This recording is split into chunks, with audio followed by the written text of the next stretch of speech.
Yeah. Right? I want cheesecake. I want Golden Girls styled true crime. It's like Golden Girls styled true crime. Mama's eating her cheesecake. She just forgot it for the other three ladies. So this time I picked a case from obviously the mid 1800s, but I kind of had Kez in mind, and I picked a case in Australia. So she was labeled Australia's Black Widow. I'm only going to say her last name once because of TikTok, and I don't want to get you nannered. But her name is Martha Needle. So she was born in 1863 in Morgan, South Australia. And see, I zoned out because I looked at the comments. I need to stop doing that. Just read. Jesus Christ. She was the daughter of Thomas Charles and Margaret Poole. She lived in pretty harsh conditions growing up. Unfortunately, early in her life, her father unalived. They don't exactly know why, but she had, after that, a lot of instability and trauma growing up. Her mother also unalived young. It was actually her mother who unalived first. Then her father remarried, and then ended up unaliving not too long after. When she was a young woman, she moved to Melbourne? Is that how you say it, guys?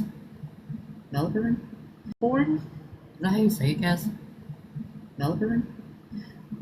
And that is where in 1882 she married Henry with the last name I can't really repeat. They ended up having 3 daughters, and honestly, to the rest of the world, like with most unalivers, they seem like a pretty normal, humble, working class family, just trying to live life and do what everyone else does. But pretty much what no one noticed behind closed doors was Martha could be pretty verbally and mentally, and to her children sometimes physically abusive. So, let me go back to my other notes about the exact things. So, on February 23rd, 1885, her daughter, Mabel, ended up unaliving. Martha had said that it seemed like she faded away. That was the way she described that. Oh my gosh, I thought somehow Mallory disappeared. Because I thought never mind, I'm going to keep going. And later, she collected 100 pounds. I'm pretty sure that's what that symbol is, which in today's monetary value would be about $57,000. What? We don't need to research true crime. We just make it up in here. What are we making up? I mean, you thought I disappeared. I was about to be. I did. I literally did. Discussion. No, I'm here. I'm popping up.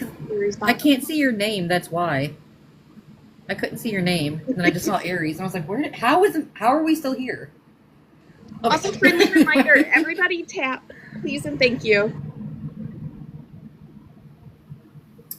And then in October of 1889, her husband Henry ended up unaliving, and he was insured for 200 pounds back then.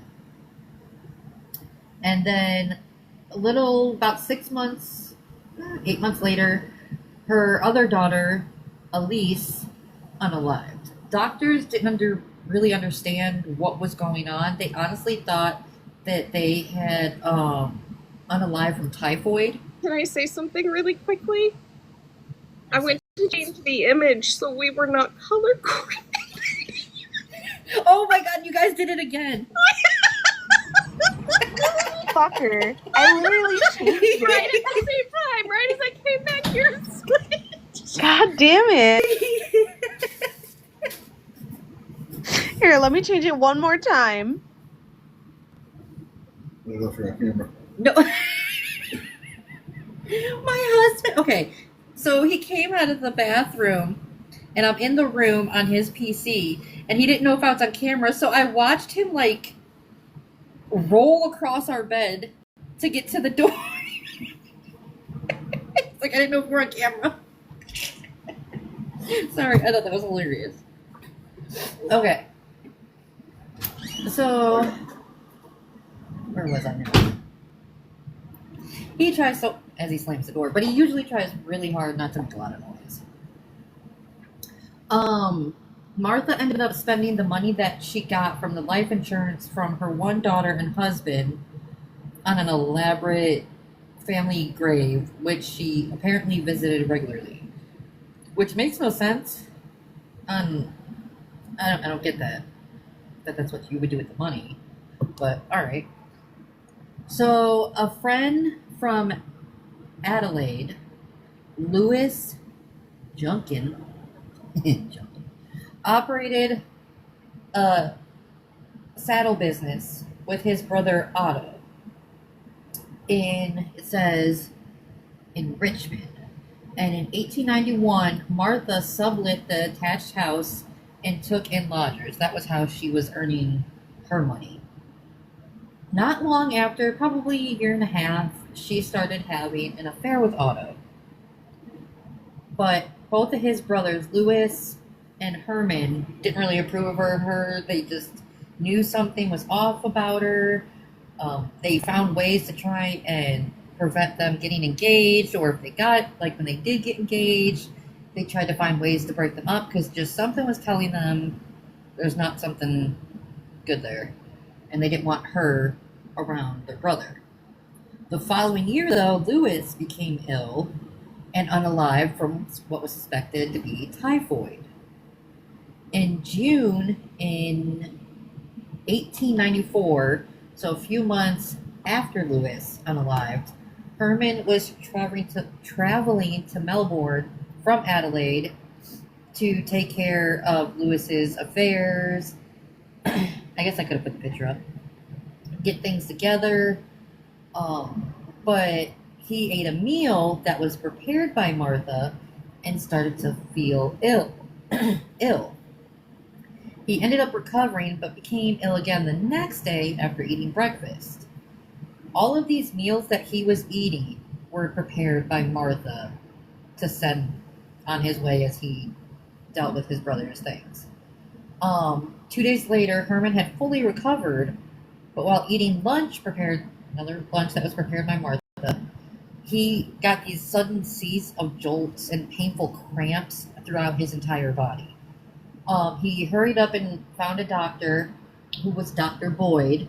He treated him for suspected poisoning and took a sample of his bile. So, I don't know if people want me to say bile. And he sent it to the government laboratory for analysis. The analysis came back, and they found arsenic.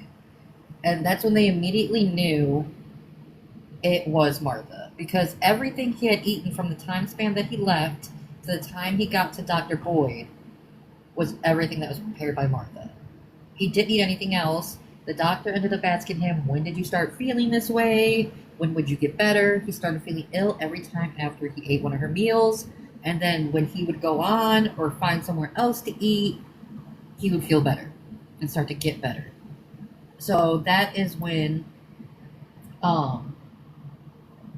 her stuff came to an end pretty much, because the doctor informed the police of what he thought was arsenic, and the police ended up setting a trap for Martha. They asked Herman to ask her to make lunch. He did so, and she served him tea, and it says in the thing, it says he literally blew the whistle. I guess he had a whistle, which I think is weird. I was like, so man just pulled out a whistle and started blowing it. Like, that's not weird, but okay. But I guess the detectives were close enough. Is that where the term whistleblower came from? Maybe, because it says Herman literally blew the whistle. I was like, okay. But that summoned the detectives, and they arrived. There was some struggling because Martha started to struggle with Herman as the cops are there trying to spill the tea. That's what it says. I can't with the. Okay, but it's to spill the tea. So they couldn't get any samples of it. They ended up getting it though, and they found enough arsenic in it to unalive 5 people. That's how much she put in there. Like, she's like, do we say shots? No, I did the dun dun dun. Oh. But she was upset. The reason she ended up saying why she put enough in there for 5 people was because she was mad that Herman kept surviving every attempt. So she's like, I'm gonna make sure it sticks this time. She still failed. Fun fact. She was charged. Okay, go ahead. The term whistleblower comes from the fact that the police officers used to blow their whistle when they were alerting the crime. I wonder if he had one of the police whistles. Oh God, could you imagine? No. I don't even know. So she used arsenic, not mushrooms. No, she didn't use mushrooms.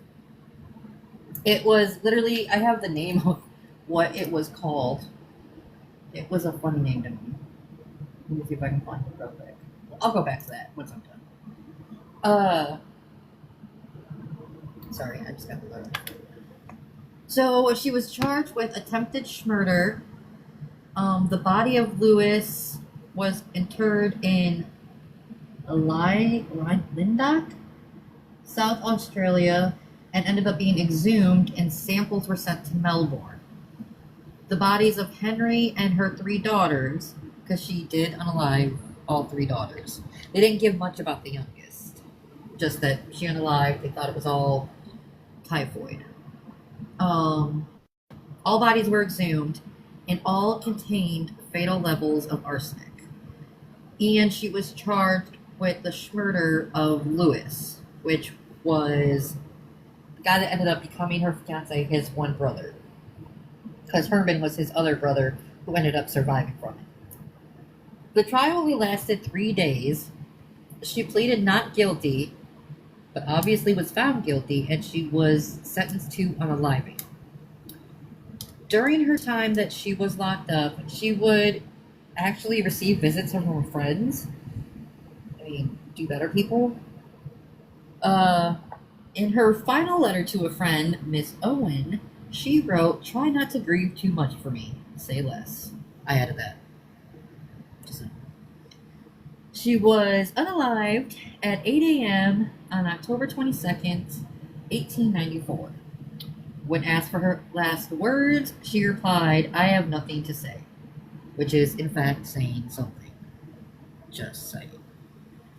So, she was the 3rd of 4 women to ever be HUNG at the old Melbourne Yowl. That's how you say that? Where her unaliving mask can be seen today. Because back then they would put a mask because, you know, it's not as clean cut as movies make it. So, the others, there was, 3 other women. Or 4 other, 3 other women because she was the 3rd of 4. And she ended up becoming known as Australia's Black Widow. Because pretty much anyone that would come in contact with her would unalive. So, yeah, now I really want to try and find that rat stuff. But if anyone has questions, just let me know. Oh, it was called Rough on Rats.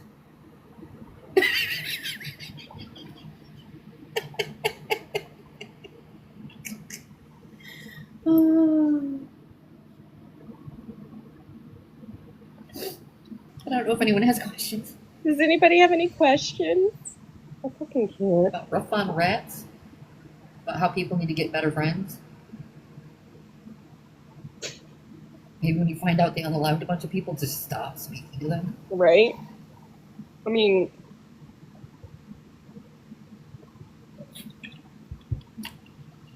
jail is still pronounced jail? Oh, okay. Because how it was spelled. I was like, cow? But now I know. Gal. Listen, Gaol.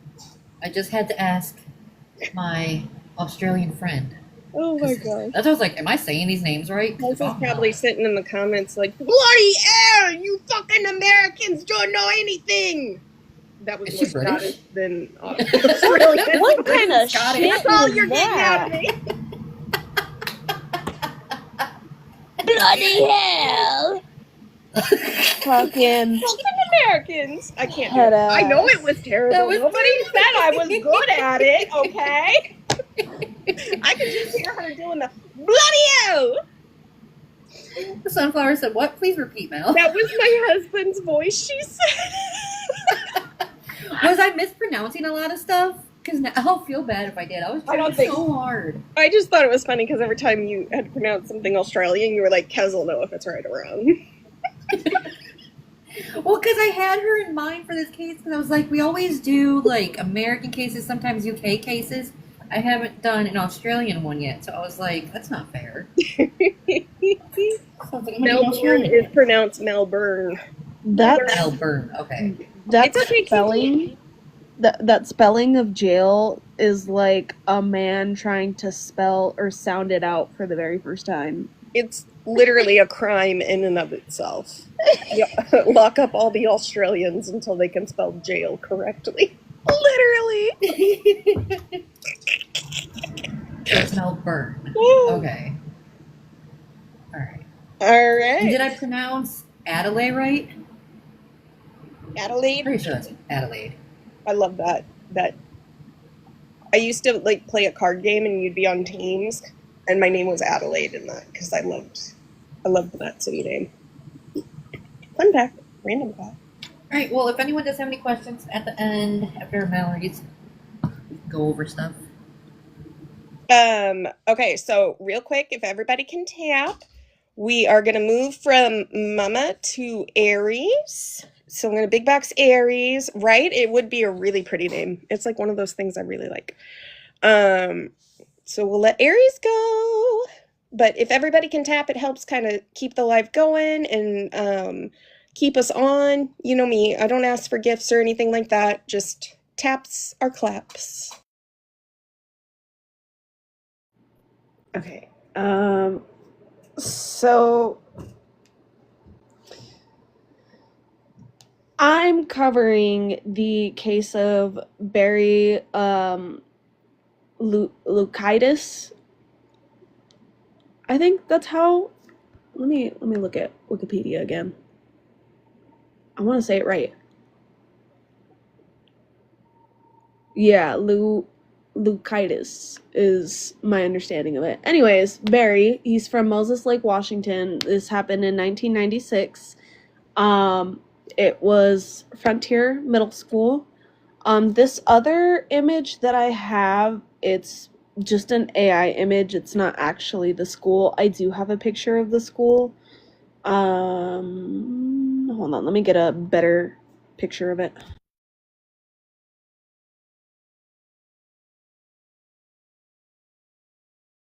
Kristen, I'm on it. But first I need to know, what did you do to the sun to make it burn you? Okay, so this is a picture of the actual school. I did want to show the actual school too. I didn't want anyone thinking that this picture was the school. I do have two pictures. I made two of these pictures. So anyways, it happened in February. It was February 2nd of 1996. He was 14 at the time. Basically what happened was on the afternoon of February 2nd, Barry entered his algebra classroom at the Frontier Middle School. He was dressed in a long black trench coat. I have a picture of him at the age. Okay. If you need me to zoom it in, I can. He came in with a long black trench coat, carrying a .30 caliber hunting rifle, a .22 caliber pistol, and Wikipedia says that he was carrying a .25 caliber semi-automatic pistol. Oh, actually, I got that wrong. One of them was, it started with the L, or not an L, an REVOLVER. I'm trying to be careful with my words here. And all of which belonged to his father. They were stolen from his father's cabinet. And without warning, he opened fire on the class while they were in session. I do want to read directly. Okay. So Barry walked from his house to the school where he entered his algebra classroom during the 5th period. It says that he opened fire at the students, unaliving 2, which was Arnold Fritz and Manuel Vela Jr. They were both 14. And then another student, 13-year-old Natalie Hintz, she was SHOT on her right arm and abdomen, and she was taken to the hospital. He then went and fatally SHOT his algebra teacher in her chest.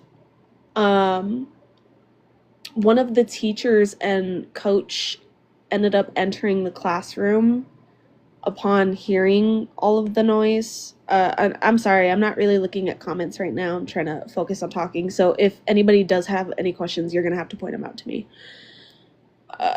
So I'm sorry. But so John Lane entered the classroom upon hearing all of the noises and seeing Barry holding his classmates hostage. He planned to use one of the hostages so that he could safely exit the school. And then Lane actually volunteered to be the hostage. And when Barry kept him at gunpoint, I apologize, sorry. When he kept him at GUN point, he then was able to grab the weapon from him. He wrestled him to the ground, and he kept him on the ground, subdued, until police could get there on the scene. They found dozens of rifle casings on the ground in the classroom. It says that prior to the incident that he was in a dysfunctional state, that his parents separated in 1995. His mother discovered the father having an affair. She filed for divorce against her husband in January of 1996. His mother, Joanne, was... It says she was a domineering woman who became increasingly distant and began speaking of hurting herself. She would frequently imply that her son, Barry, would also have to hurt himself. And by hurt himself, I mean unalive. And that the date of the double unaliving would be on Valentine's Day of 1996. So it's said that Barry talked his mother out of doing it by having her write down her feelings. Psychologists were hired by the defense, and it was believed that he either had depression or bipolar disorder. While the prosecution witness, Dr. Alan Eunice, a professor of psychiatry and behavioral scientist at the University of Washington, diagnosed him with dysmatic disorder, which is known as a persistent depressive disorder. He claimed that Barry could not have bipolar disorder because his personality was not fully developed at the time of the unaliving, which does make sense because typically younger adults that get diagnosed, my understanding with bipolar, BPD, and that kind of stuff, you have to be over the age of 18 or 18 at least to get that diagnosis. They can't make that diagnosis when you're younger than that age. That's my understanding of it. I could be wrong.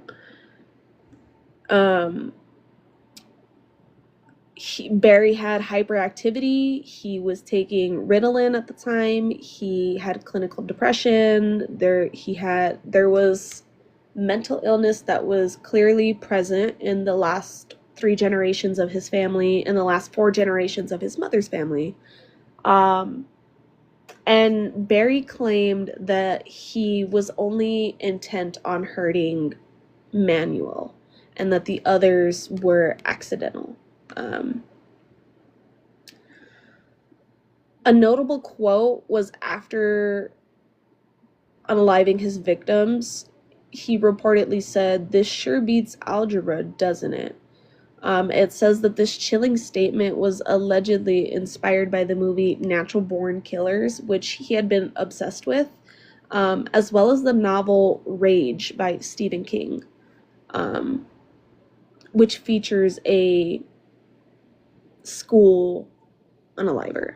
Let me go back to my... I did not show you the pictures of the victims when I was saying their names. This was the teacher that he had SHOT in the chest.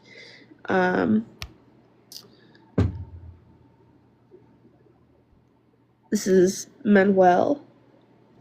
Is 14. These were the 2 students that he had immediately unalived upon entering the classroom.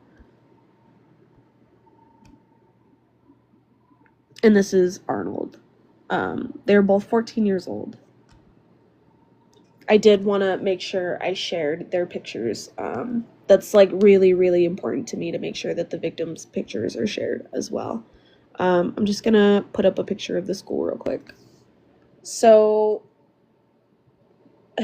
more into like his background and motive, I guess. He was intelligent but socially isolated. He was bullied by classmates. He was struggling with anger, depression, and fantasies of violence, if you can spell as fast. He was obsessed with violent media and revenge themes. He claimed to have been inspired by the Natural Born K-Word, which was a 1994 film. It had came out 2 years prior. The book Rage, of course. And his perception that the world was cruel and that people deserved it. He had a deep hatred of authority figures, and he fantasized about a mass unaliving as a form of escape of his own life, which he claimed was filled with turmoil and dysfunction at home. The hostage moment, real quick, after that,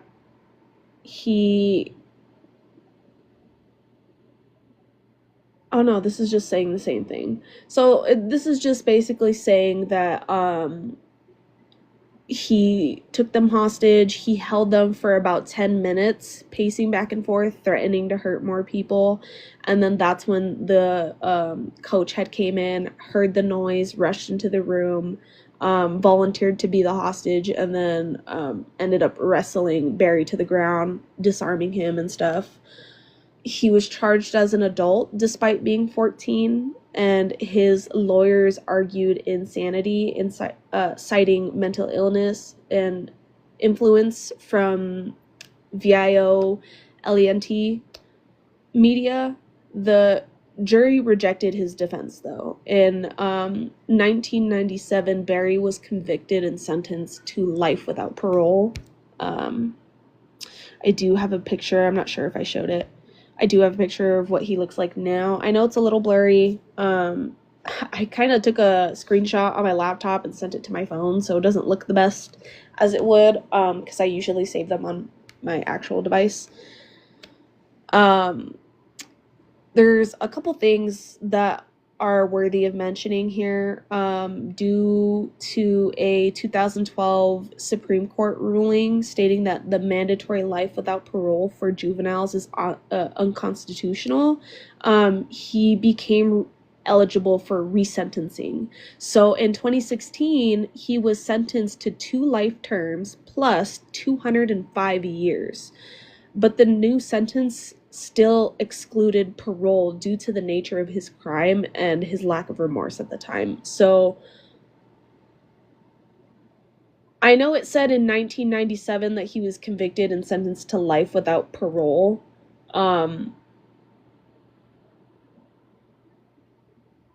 But I think that part was wrong. Let me look. Hold on. Insanity, delusional.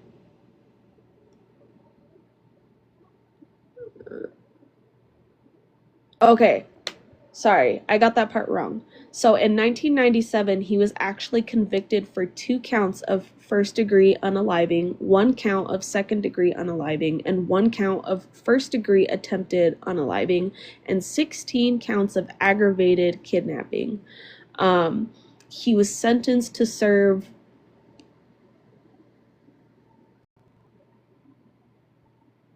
Okay, that doesn't make sense on why it said he was resentenced like that.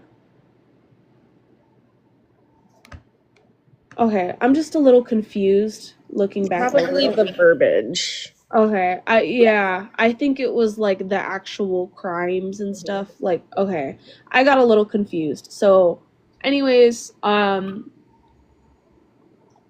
those were his original charges in 1997. He ended up being resentenced.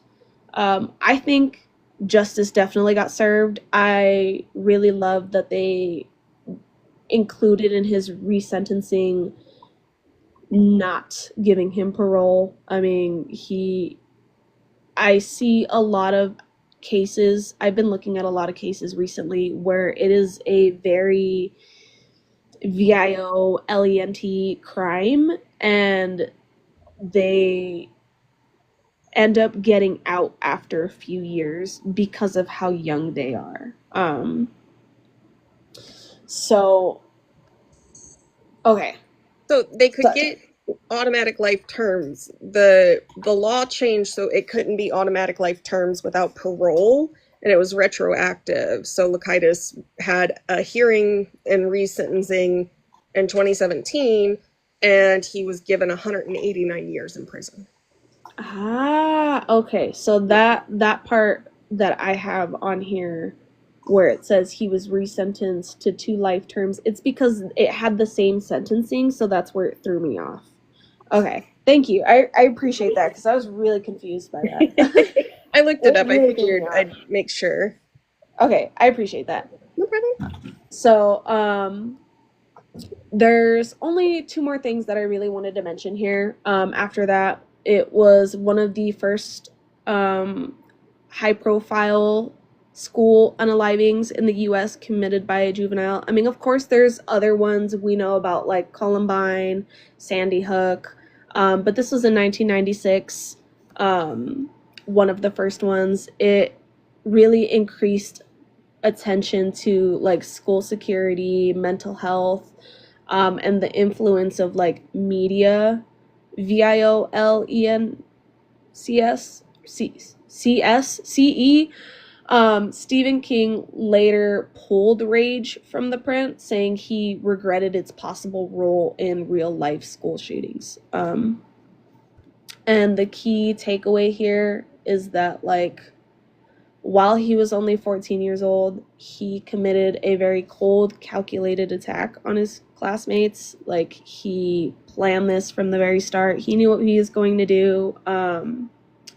The fact that he decided to take hostages with him shows that he knew the difference between right and wrong. He knew that he would be in trouble for it. There's definitely a few things about this case that are interesting. He showed signs of mental instability, intense anger, and just, like, again, that fixation on the V word. His actions predated Columbine, but the case is often seen as a precursor to later school shootings in the late 1990s and 2000s. So, that's pretty much it.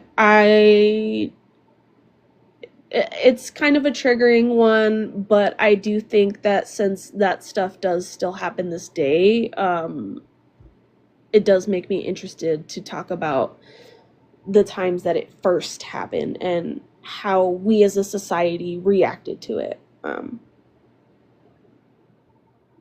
pretty sure this is who the character Tate in AHS is based off of. He might be. I could see that. I could absolutely see that. Does anyone have any questions for Aries? I just want to give people a chance to ask them if they got them.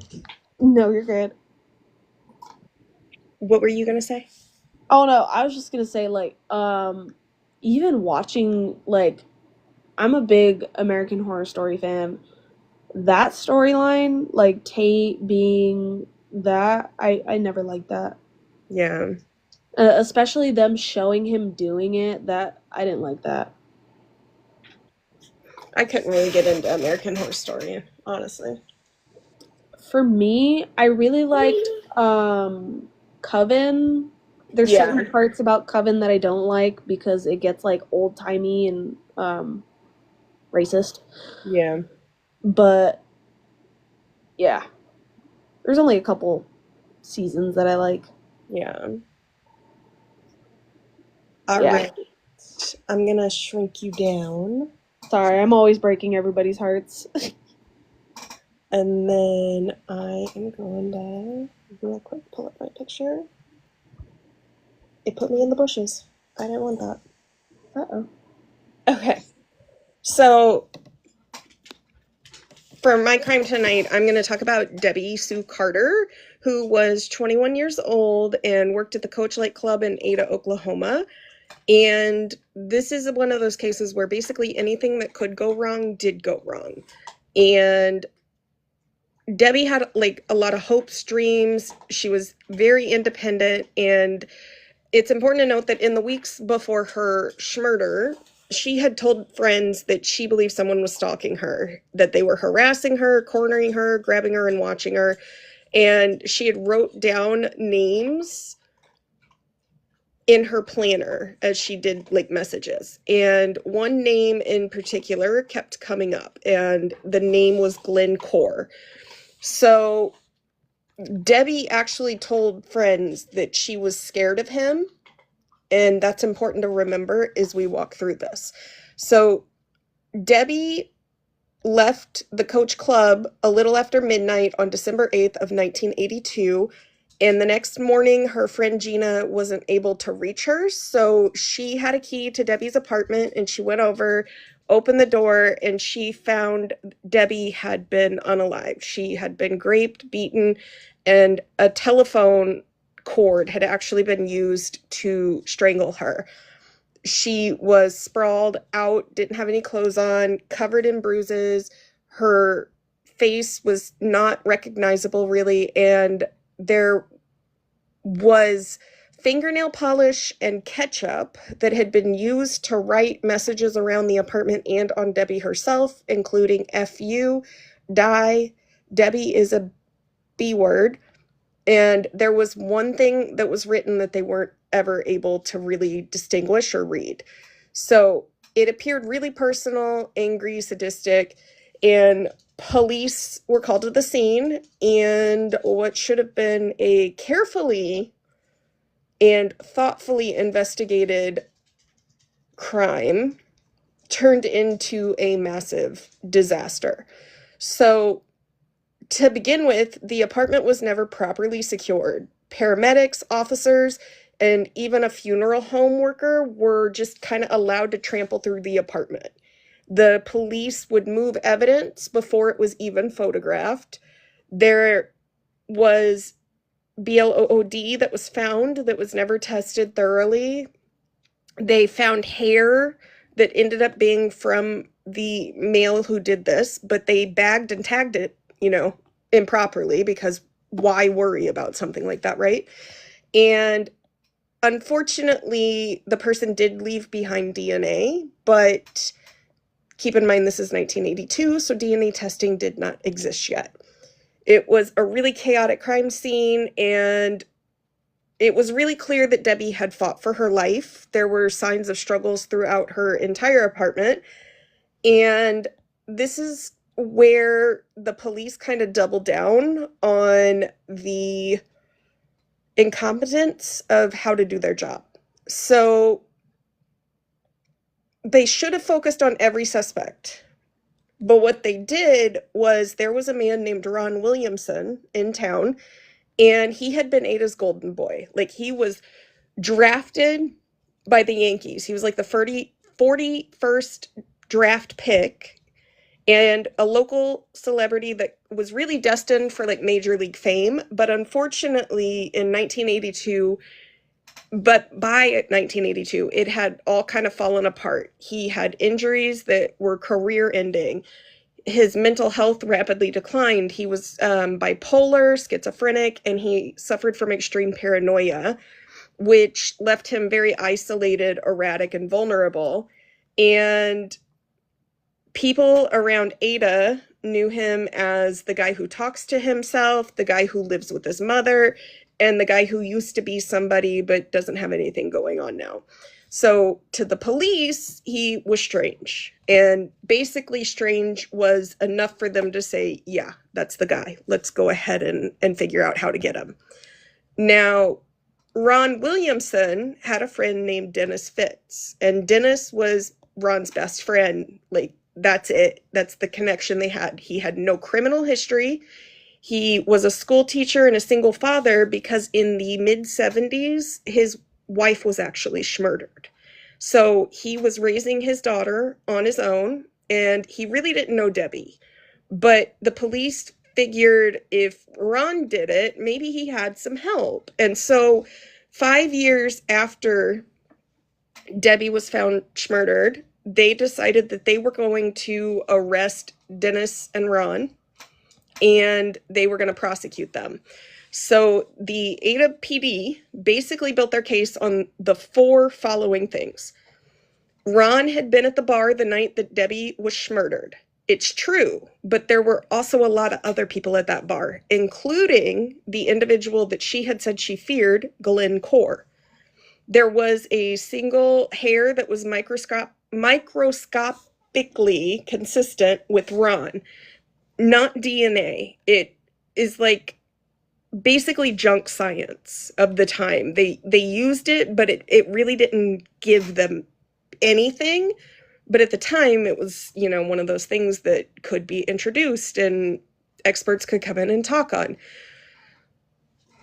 When the police interviewed Ron, at one point, Ron did say he was having dreams about Debbie, and police basically said, oh, well, it's a subconscious confession, so, you must be guilty. And then Glenn Core, the individual that was stalking Debbie, said that when he was in jail with Ron,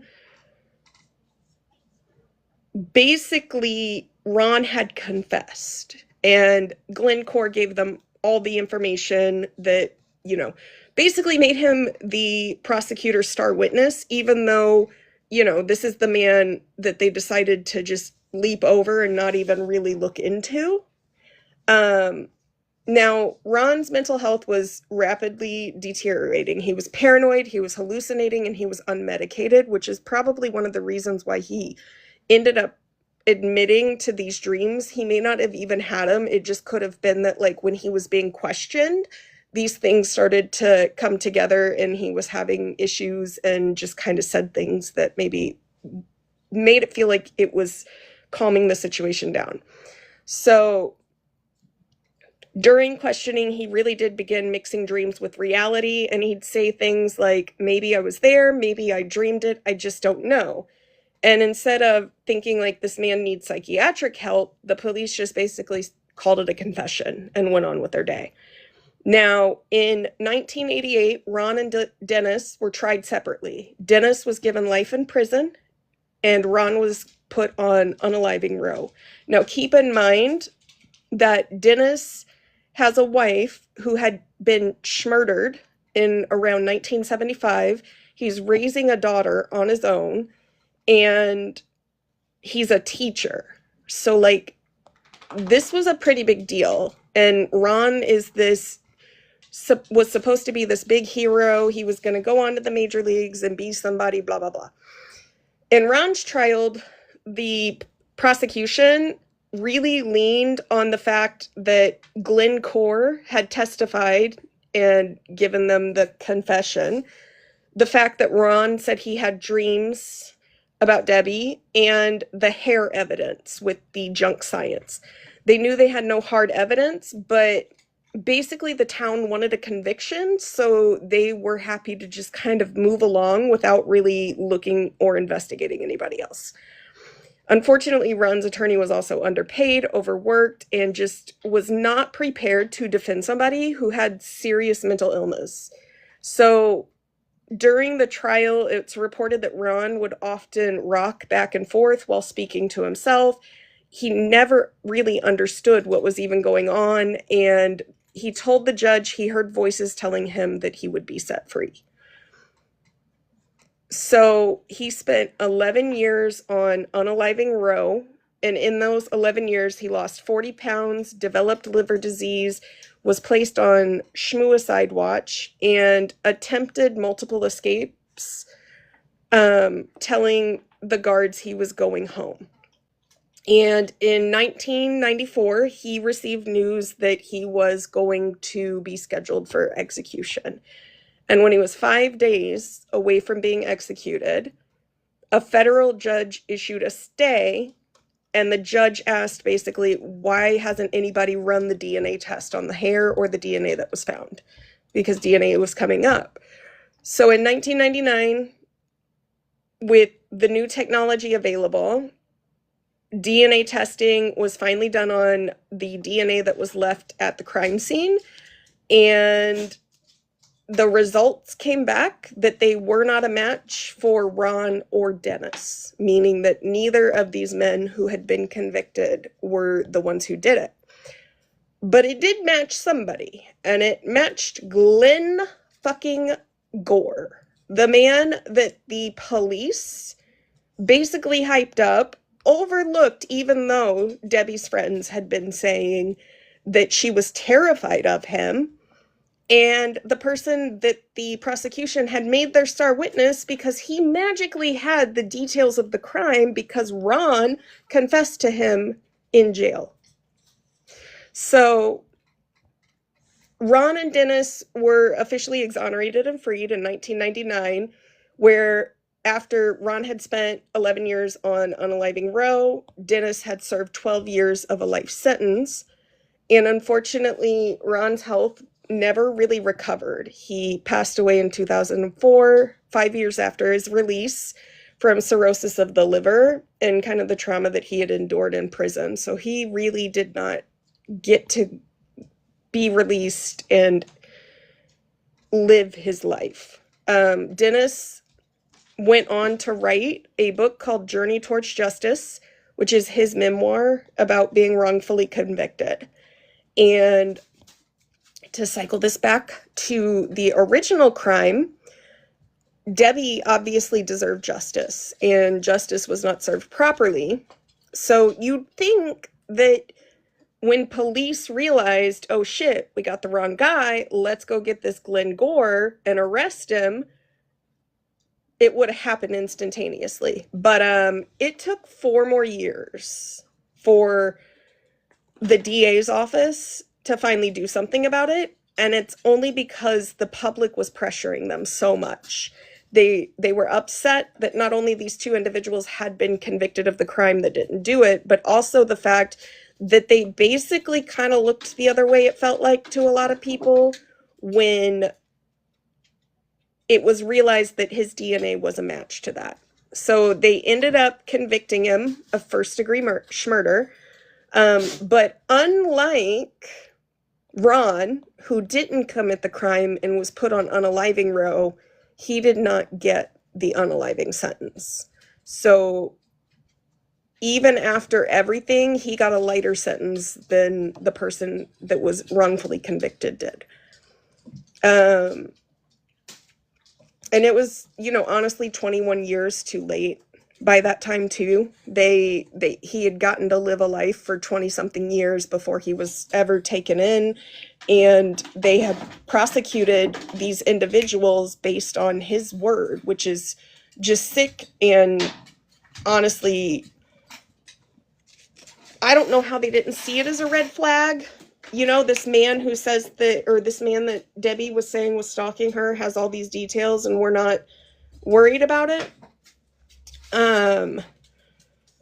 So yeah, I'm not going to get too much into her unaliving, only because it's pretty gruesome. There were a lot of bad things that Gore did to her, and when she was found, it was evident that she didn't go easy, but that someone had put her through hell. There was a washcloth that had been shoved down her mouth, and she had been brutally assaulted.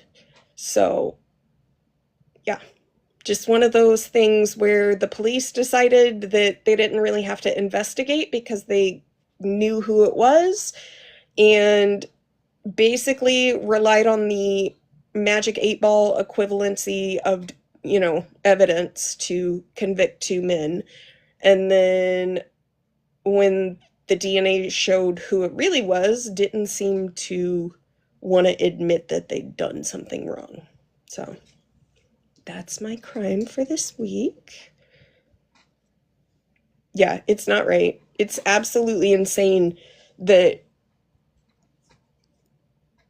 basically they just looked at Ron and said, oh, he's weird. Let's take him in. Sad. Yeah. Give me a minute, Margot. Honesty, it feels like the only reason why they didn't want to let them out was because they had such a big ego that they didn't want to admit that they were wrong. Yeah, and that's a common theme when people get arrested or tried and convicted and they weren't actually guilty in the first place. It's hard to even get movement going because nobody wants to admit that a mistake was made. Sorry, Margot's gonna bug me for water until I give it to her. Because they just finished it off. Okay, sorry, I'm back. Thank you. Thank you. Yes, Dennis and Ron did file a suit against them. And I believe they won, but at the end of the day, they took a lot of time away. Dennis's daughter actually went from losing her mother in the 70s to watching her father get convicted of a crime he didn't commit in the 80s. And she was entering middle school when all of this went on with her father. And so right around the time she entered middle school, she was being raised by her grandparents at that point because she didn't have any parents left in her life. And so basically middle school to high school, she just kind of spent her time, I've read articles where she kind of spent her time feeling like she was living two lives. Yeah. When you guys are presenting your stuff, I like to look it up and on Wikipedia so I can follow, because I'm a visual learner. And I actually looked it up on the exoneration part of Wikipedia. It says in 2003 they sued the city of Ada and agreed on a settlement of $500,000, which is equivalent to $850,000 in 2024 money. Yeah. And the state of Oklahoma also settled out of court for an undisclosed amount as well, it says. So I also found some stuff on a site where it's got like the different filings and things. And so if you remember, Debbie had been strangled with a phone cord, but when Ron was when Ron was being interviewed by the police and his mind was starting to go a little haywire, he said that he pulled the rope tight around her neck and that he admitted that Dennis Fritz was with him that night. When asked if he went to the descendants' apartment or the deceased apartment with the intent of unaliving her, he replied, probably, and when asked for the reason why, he stated, she made me mad. This statement corroborated by the testimony of the medical examiner that the deceased suffered ligature marks on her neck and her unaliving was caused in part by strangulation. So like he wasn't able to give, he kind of like said things that matched the crime scene, but he also didn't have the right things down. So it was like the little things, like police overlooked the fact that he said rope instead of phone cord. And at that point too, you don't know how much they've kind of fed him, trying to get him to confess as well in the questions that they're asking him. So everything was just mixing together, and by that point he was done for, because they basically set him up to fail. And keep in mind he was bipolar, schizophrenic. So thank you. People to keep in mind because I googled it, and when to a T Creations had said that's it, the woman who sued McDonald's when she had spilled coffee on her lap, she was awarded her punitive damages was $2.7 million. Initially, that's what she got. That's not what they had settled for because it's undisclosed, so we don't know how much she actually got. But the fact that a jury initially awarded her $2.7 million, and I'm not saying she shouldn't have gotten money because what happened to her was fucked up. But these men spent years in prison, and they got $500,000. To split. Yes.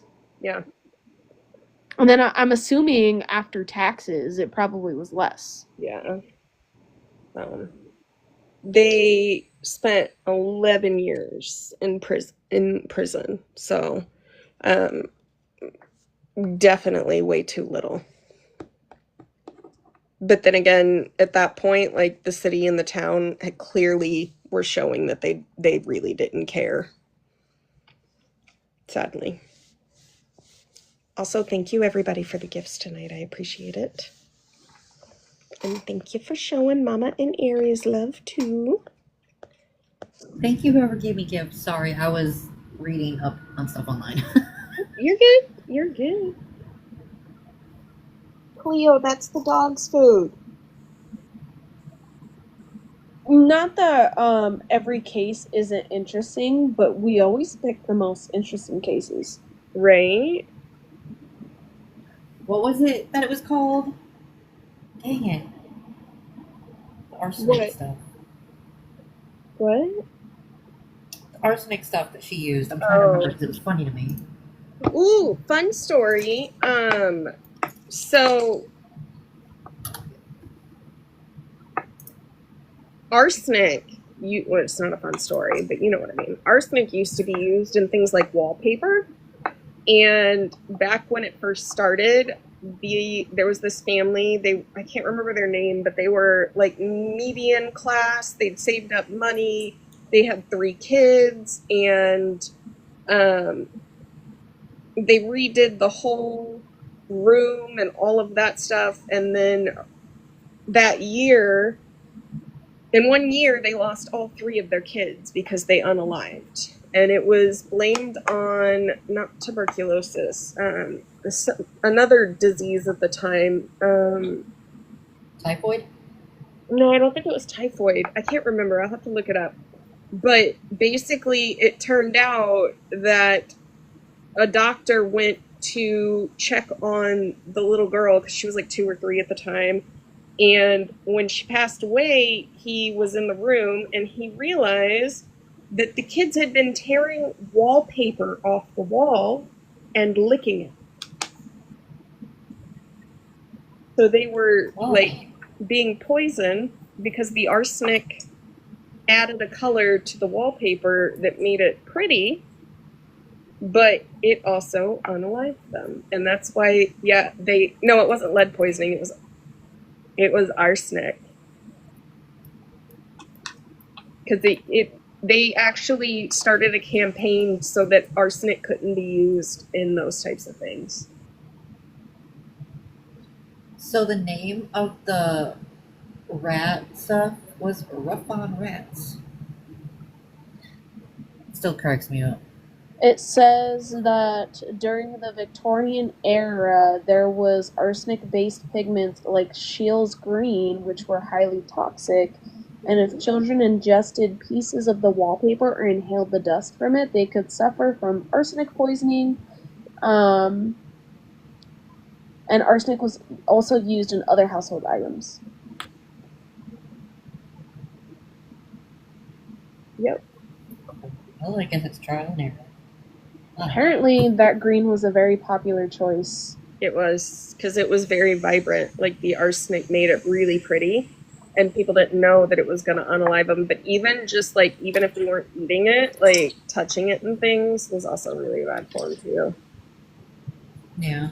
Which is funny. Like, it's funny to look back on it because, like, the things that people did over the years, like, to try and, like,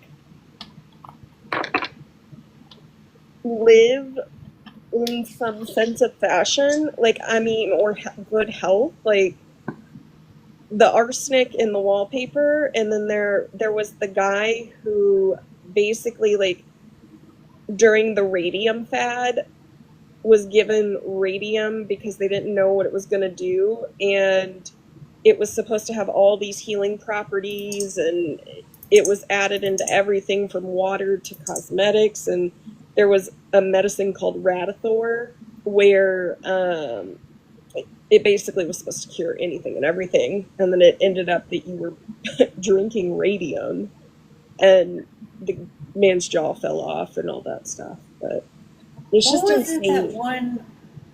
That one crazy lady lived in the mountains. There was a show, I think, on Netflix about her, and it, like, she kept putting stuff on her skin, and she turned, like, blue or gray. Mm. It was like Mother... Oh, I can't remember. I know that there were a group of women who worked in a watch place, and they would lick the paintbrushes to keep the points sharp, and it turned out that they had radium in the paint, and they basically were licking radium when they were fixing the pens and painting their nails with it and everything. And yeah, it was that Mother cult, but I can't... That was me, Mama. Stop.